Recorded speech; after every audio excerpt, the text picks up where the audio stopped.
Ever get the feeling that there's this like inner force pushing you towards something? Like a purpose you're meant to fulfill? Oh, yeah, definitely. I think we all kind of sense that sometimes. Well, that's exactly what we're diving into today, exploring Robert Greene's mastery. It's all about unlocking your potential and achieving extraordinary things. Exactly, and it's not just some vague self-help stuff.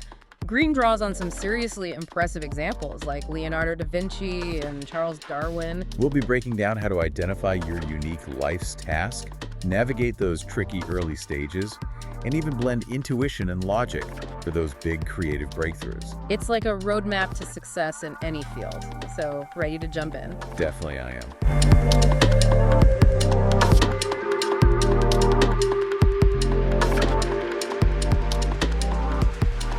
Let's start with this life's task thing. How do we even begin to figure out what that is? Greene suggests taking a trip down memory lane, back to your childhood passions. Childhood passions, like what I was obsessed with as a kid. Exactly. Think about it. What activities totally captivated you back then? Those interests could hold some serious clues to your true calling. So like if I was obsessed with building Lego castles as a kid, does that mean I'm destined to be an architect? Well, not necessarily. It's not about rigidly following a childhood hobby. It's more like using those early interests as a compass pointing you toward a path that truly lights you up. Okay, that makes sense. So those early passions are more like a starting point, a way to tap into that inner force. Precisely. And Greene points out that reconnecting with this force isn't about feeling trapped.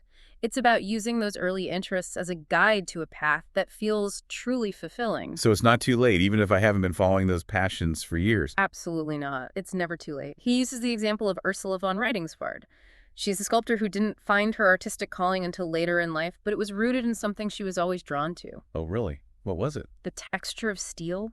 She was fascinated by it and ended up creating these powerful, evocative sculptures all inspired by that one material. Wow, that's incredible. Yeah. It shows that our life's task can be something totally unexpected. It can.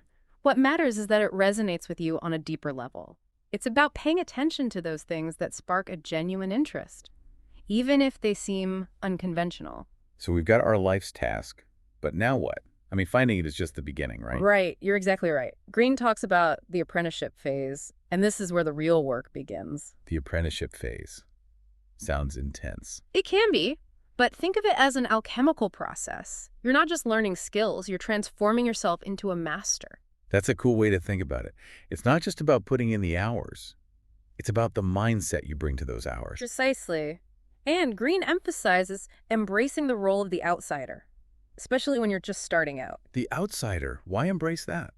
Because when you're new to a field, you are an outsider. Instead of pretending you know everything, use that to your advantage. Observe. Absorb. Learn the unwritten rules. It's like being an anthropologist studying the culture of your chosen field. Exactly. You're immersing yourself in it. Yeah. And this is also where a good mentor can make all the difference. A mentor. Someone who's already walked the path and can guide you. Exactly. Greene highlights some incredible mentor-mentee relationships throughout history, like Humphrey Davy and Michael Faraday in the world of science. Oh yeah, I remember reading about them. Faraday came from humble beginnings, but Davy saw his potential and nurtured it. Exactly. And under Davy's guidance, Faraday made those groundbreaking discoveries in electromagnetism. It highlights how crucial a good mentor can be in pushing us beyond our perceived limits. It makes you wonder, what if Faraday had never crossed paths with Davy? Would he still have achieved all that? It's hard to say, but mentorship definitely played a huge role. Greene emphasizes that a true mentor won't just shower you with praise. They'll challenge you, push you beyond your comfort zone, provide honest feedback, even if it's tough to hear. So it's about finding that sweet spot between support and challenge. Someone who believes in your potential, but also holds you accountable. You got it. And sometimes challenging situations themselves can be incredible learning opportunities. Can you give me an example? Sure. Think about Benjamin Franklin. He once worked for this really manipulative and difficult printer. Instead of letting it crush him, he used the experience to his advantage. How so? He learned his employer's weaknesses and used that knowledge to launch his own successful printing business. Wow, so he turned a negative situation into a strategic advantage. Exactly. It's like a reminder that even in tough times, there are lessons to be learned and opportunities to be found. It makes you wonder what seemingly negative experiences in our own lives might actually hold valuable lessons. We'd love to hear your thoughts on that one in the comments below. Now, alongside the technical stuff and mentorship, Greene highlights another critical aspect of mastery, social intelligence. Social intelligence. So it's not enough to be brilliant in your field. Yeah. You also need to be able to navigate the social landscape. You got it. It's about understanding the unspoken rules, decoding people's actions, especially in high-pressure situations. That sounds tricky. Any tips for someone who might not be a natural at that kind of thing? One of Greene's strategies is to cultivate detachment, especially when dealing with difficult people. Instead of getting caught up in the emotions, try to view them like a scientist would. Okay, so observe, analyze, adapt. I like that. Oh. But how do we actually apply that in real life? Let me give you a powerful example. Think about Ignaz Semmelweis, the doctor who discovered the cause of childbed fever. Childbed fever. That's a scary one. What was it? It was a deadly disease that killed countless women after childbirth. And Semmelweis made this groundbreaking observation. What was it? He realized that doctors who performed autopsies and then delivered babies without washing their hands were spreading the disease. Wow. So he figured out the importance of hand washing way before it was common knowledge. He did. But here's the thing. He lacked social intelligence. He alienated his colleagues with his blunt criticisms and couldn't navigate the politics of the medical field. Oh, no. So even though his discovery could have saved countless lives, it was initially rejected because he didn't know how to communicate it effectively. Sadly, yes. It's a stark reminder that brilliance alone isn't enough. You need to understand the social dynamics at play. So mastery is not just about individual brilliance. It's also about working within a system, understanding the social landscape. Exactly. And another strategy Greene offers for developing social intelligence is cultivating self-awareness. Look back at your own negative experiences and ask yourself, what role did you play? It takes courage to do that, but it's so important. I love the example you use of Temple Grandin, the animal scientist who also has autism. She's amazing. She is. She realized that her direct communication style, which was well-intentioned, sometimes rubbed people the wrong way. Instead of blaming others, she took responsibility and adjusted her approach. It's a great example of how self-awareness is key to social intelligence. We all have blind spots. The more willing we are to confront them, the better we can navigate those tricky social interactions. So it's a two-way street, observing others and understanding ourselves. And Greene also draws inspiration from Leonardo da Vinci's approach. Da Vinci, the painter. He was so much more than that. He was a true master of observation, not just of anatomy and nature, but of people too. Oh, right. He was a student of human nature. Exactly. He paid close attention to facial expressions, body language, even subtle cues, like the way people dressed or moved. It's amazing to think about the level of detail he picked up on. It's like he was studying people like a scientist. He was.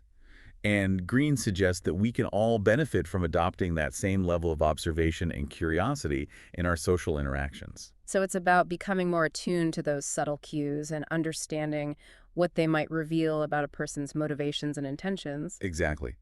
But I have to ask, how do we prevent all this analysis from making social interactions feel like work? Can we be observant and still be authentic in our connections? It's a great question, and Greene actually talks about that. He says social intelligence isn't about becoming some cold, calculating observer.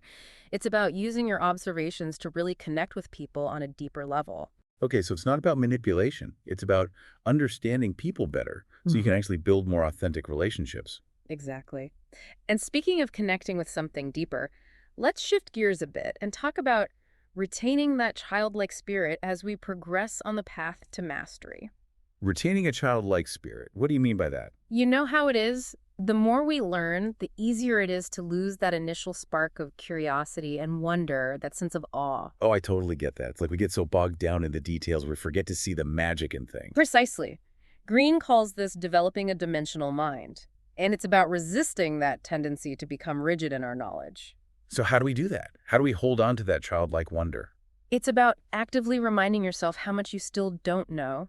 Embrace the vastness of the unknown and approach learning with that playful, experimental mindset you had as a kid. It's like when you're a child and everything is new and exciting. You're constantly exploring and experimenting without fear of failure. Exactly. It's about holding on to that sense of playfulness, even as we become experts. Don't be afraid to challenge assumptions, to try unconventional approaches. I love that. It's like giving ourselves permission to be curious again, to ask those what-if questions. Exactly. And Greene uses some amazing examples of people who embody this, like Santiago Calatrava. Have you heard of him? I think so. Wasn't he an architect? Yeah. He's known for these incredible organic designs that seem to defy gravity. They're breathtaking. I think I've seen pictures of his work. They're so unique, they almost look like they're alive. Exactly. And that comes from his approach. He doesn't limit himself to purely technical thinking. He lets his intuition guide him. He's fascinated by movement and transformation. So he's like a kid playing with building blocks, constantly experimenting and finding new possibilities. Exactly. And that's what Greene encourages us to do. Don't let expertise stifle our creativity. Keep that spark alive. Now, another key aspect of the dimensional mind is embracing anomalies. Those things that don't quite fit into existing paradigms. What did Greene have to say about that? Ugh, the anomalies. They're so important. You know, most people, when they encounter something that doesn't fit, they just ignore it or dismiss it. That's like finding a piece of a puzzle that doesn't seem to belong anywhere. Exactly. But Greene argues that these anomalies are often the key to unlocking new discoveries and breakthroughs. Didn't Charles Darwin use anomalies to develop his theory of evolution? He did. Remember those giant sloth fossils he discovered in South America? They totally challenged the accepted scientific understanding of the time. So instead of dismissing those fossils, he used them as clues to help him see the bigger picture. Exactly. And Greene urges us to do the same in our own fields. Pay attention to those things that don't quite make sense. Yeah. Don't be afraid to question assumptions. And Greene had a more modern example too, right? Something about the founders of Google. Oh yeah, Larry Page and Sergey Brin. They noticed an anomaly while they were doing research on the internet. What did they find? They realized that the most popular websites weren't necessarily the ones with the most links pointing to them. There was a disconnect. So the conventional wisdom about website popularity wasn't quite right. Exactly. And instead of ignoring it, they dug deeper. They developed a new algorithm that considered not just the quantity of links, but also the quality. And that became the foundation of Google's search engine, which revolutionized how we find information online. It did, all because they paid attention to an anomaly. It's a powerful reminder that sometimes the biggest breakthroughs come from those little inconsistencies. So the takeaway here is to embrace those moments of cognitive dissonance. When something doesn't quite add up, don't just brush it aside, explore it. Exactly. And this applies to so many things. Whether you're solving a problem or trying to come up with a new idea, those inconsistencies can be incredibly valuable. So we need to consider not just what's there, but also what's missing, the gaps in the story. Precisely. It's about expanding our awareness to include the unseen, the unspoken. It's like becoming an intellectual detective. I love that. Now, Greene also talks about engaging all our senses in the creative process, thinking with the body, not just the mind. What did he mean by that? It's about going beyond just words and logic and tapping into our other senses. Smells, textures, sounds, becoming more aware of how our environment affects us on a deeper level. So it's like tuning into a whole range of information that we usually filter out. Exactly. And Greene points to synesthesia as an example. You know that phenomenon where stimulation of one sense triggers another? Oh yeah, like people who see colors when they hear music. Exactly. Greene suggests that this might be more common among creative individuals. It's like their brains are wired for multisensory thinking. So they're experiencing the world on multiple levels simultaneously, which could lead to some pretty unique insights. Precisely. And even if we don't have synesthesia, we can still benefit from engaging all our senses. Think about how certain smells or sounds can evoke vivid memories or emotions. It's true. Certain scents can instantly transport me back to my childhood. It's amazing how powerful our senses are. They are. And by engaging them fully, we can unlock new levels of creativity and insight. And didn't Greene use Buckminster Fuller as an example of someone who embodied this multisensory approach? He did. Fuller, the guy who invented the geodesic dome, he was all about hands-on experimentation. He believed that working with physical models was crucial to the creative process. So it's not just about thinking about things in our heads, it's about getting our hands dirty, actually interacting with the materials. Exactly. It's about having a conversation with the materials themselves, learning from their properties and limitations. So it's like learning by doing instead of just reading about it. Precisely. And for Fuller, this process of building, testing, and refining was key. He saw failure as an integral part of learning. So it's not about striving for perfection from the outset. It's about embracing the messiness of experimentation. You got it. And this applies to any creative endeavor, whether you're an artist, a scientist, or an entrepreneur. It's about giving ourselves permission to play, to experiment, to make mistakes. Exactly. And by doing so, we open ourselves up to new possibilities and unexpected breakthroughs. Now, Greene also describes this thing called the creative breakthrough, that moment when everything clicks into place. But he says it's rarely a straightforward process. You're right. It's more like a dance between doubt and optimism, tension and insight. So it's not just a straight line from A to B. There are twists and turns, ups and downs. Exactly. It often starts with that initial excitement as ideas take shape. But then doubt creeps in as we hit roadblocks. It's like the more we learn, the more we realize how much we don't know, which can be both exhilarating and terrifying. Exactly. But Greene emphasizes that this tension is actually crucial. It forces us to dig deeper, to push beyond our comfort zones. He uses the example of Marcel Proust, who struggled for years to structure his massive novel In Search of Lost Time. Proust is a great example. He had thousands of pages written but couldn't figure out how to make it all work. And then he had that famous breakthrough with the Madeleine. Exactly. He was having tea in a Madeleine and suddenly it all clicked. That simple taste and smell unlocked the entire structure of his masterpiece. Wow, talk about an aha moment. It shows that breakthroughs can come from the most unexpected places. They can, and often do. And Greene highlights that these moments of insight often emerge after periods of intense struggle. Proust's breakthrough came after years of wrestling with his material. So it's not about giving up when things get tough. It's about trusting that if we persist, those breakthrough moments will eventually come. Exactly. It's like a diamond forming under pressure. The more we push ourselves, the more likely we are to unearth those hidden gems of insight. So we need to create space for those aha moments to happen.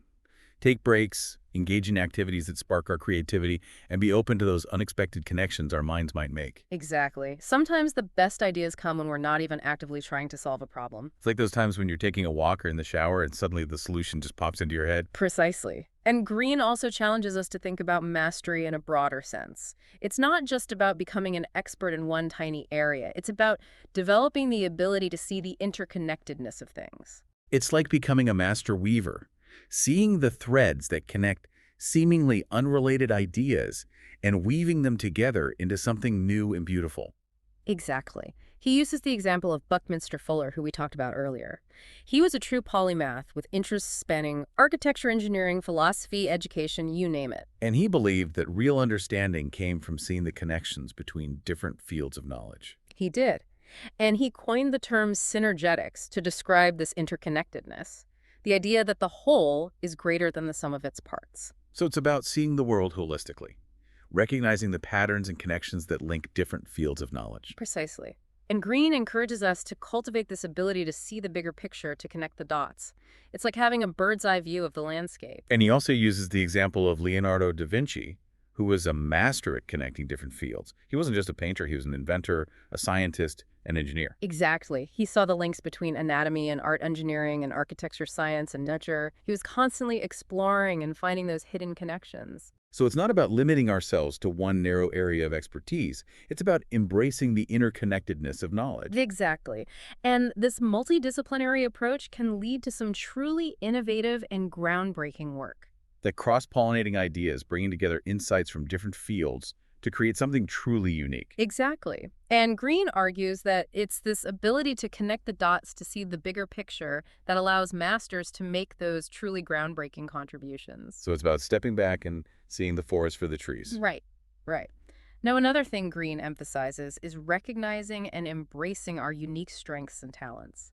He says that true mastery often comes from leaning into our individuality, those qualities that make us different. It's like that saying, be yourself, everyone else is already taken. Exactly. And he challenges the notion that talent is something you're born with.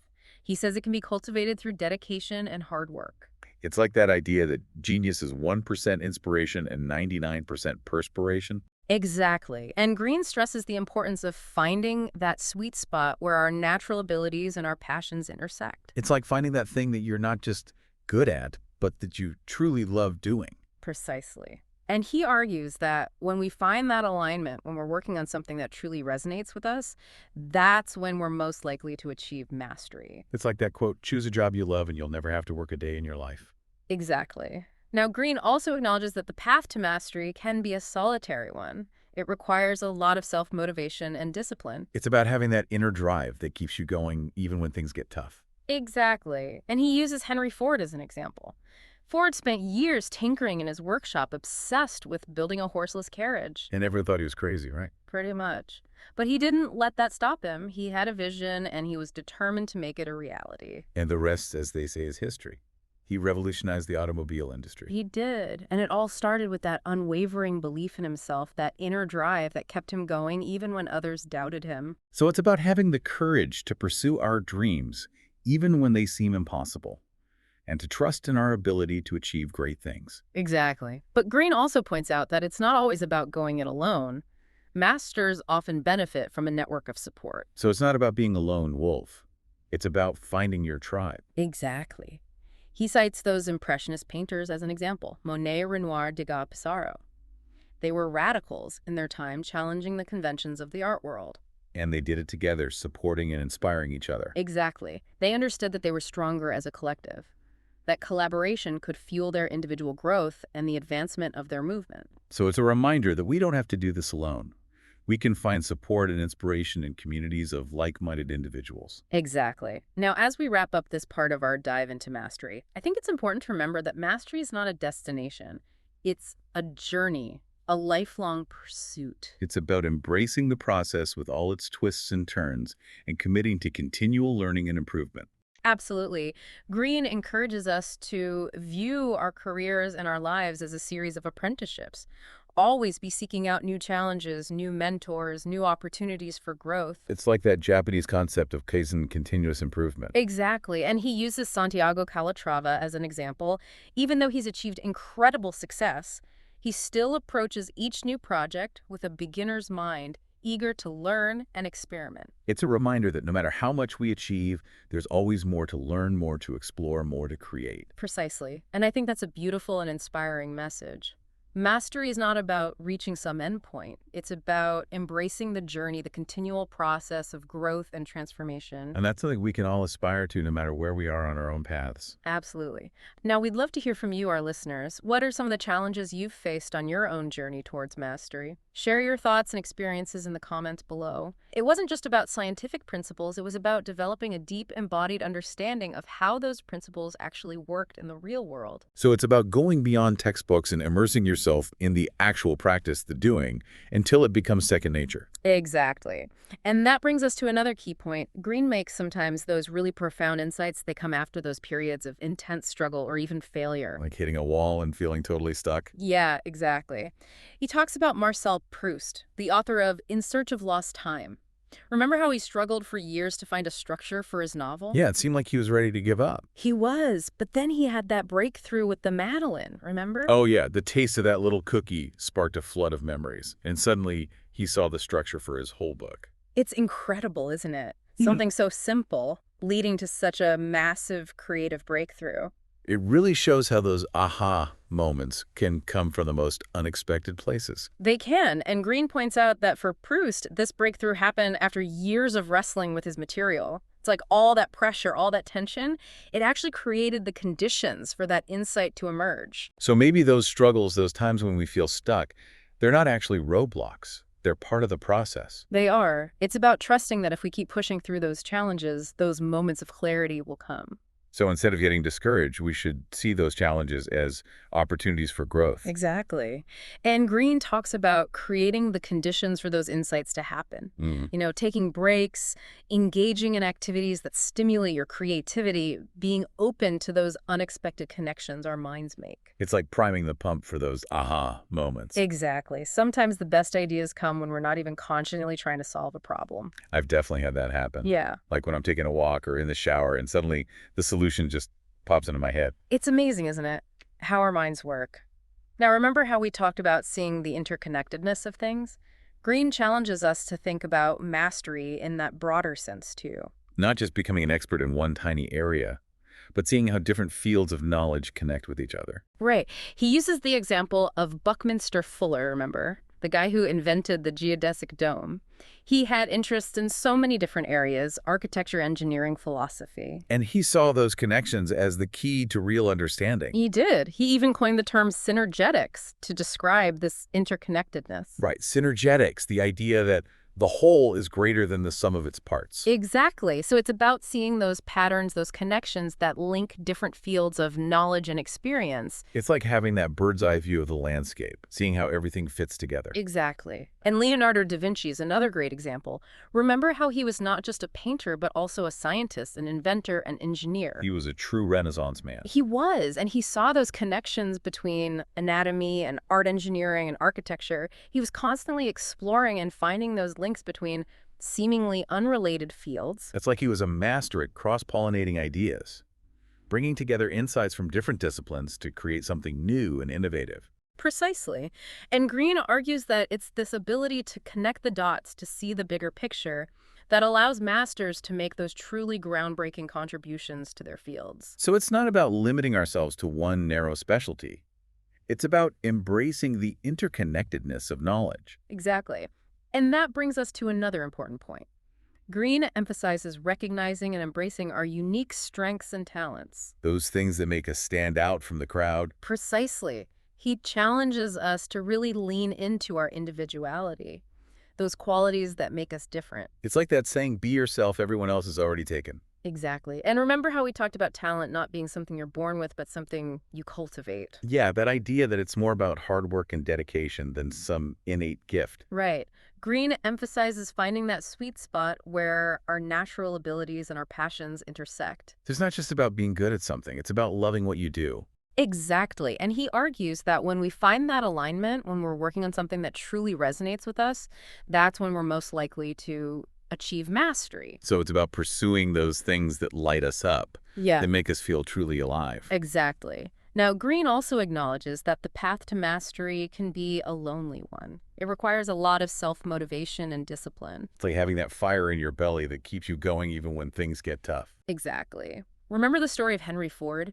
He spent years tinkering in his workshop, obsessed with building a horseless carriage. And everyone thought he was crazy. Pretty much. But he didn't let that stop him. He had a vision, and he was determined to make it a reality. And he ended up revolutionizing the automobile industry. Exactly. It all started with that unwavering belief in himself, that inner drive that kept him going even when others doubted him. So it's about having the courage to pursue our dreams even when they seem impossible. Exactly.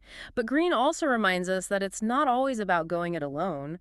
We can benefit from having a network of support, too. So finding our tribe, those people who get us, who inspire us, who challenge us to be better. Exactly. Remember the Impressionist painters, Monet, Renoir, Degas, Pissarro.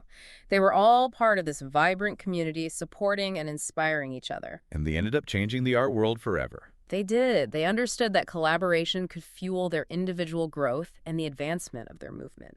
So it's a reminder that we don't have to go it alone. Yeah. We can find support and inspiration in those communities of like-minded individuals. Exactly. Now, as we wrap up our deep dive into mastery, I think it's crucial to remember that mastery isn't a destination. It's a journey, a lifelong pursuit. It's about embracing the process with all its ups and downs and committing to continual learning and improvement. You got it. Greene encourages us to see our careers and our lives as a series of apprenticeships.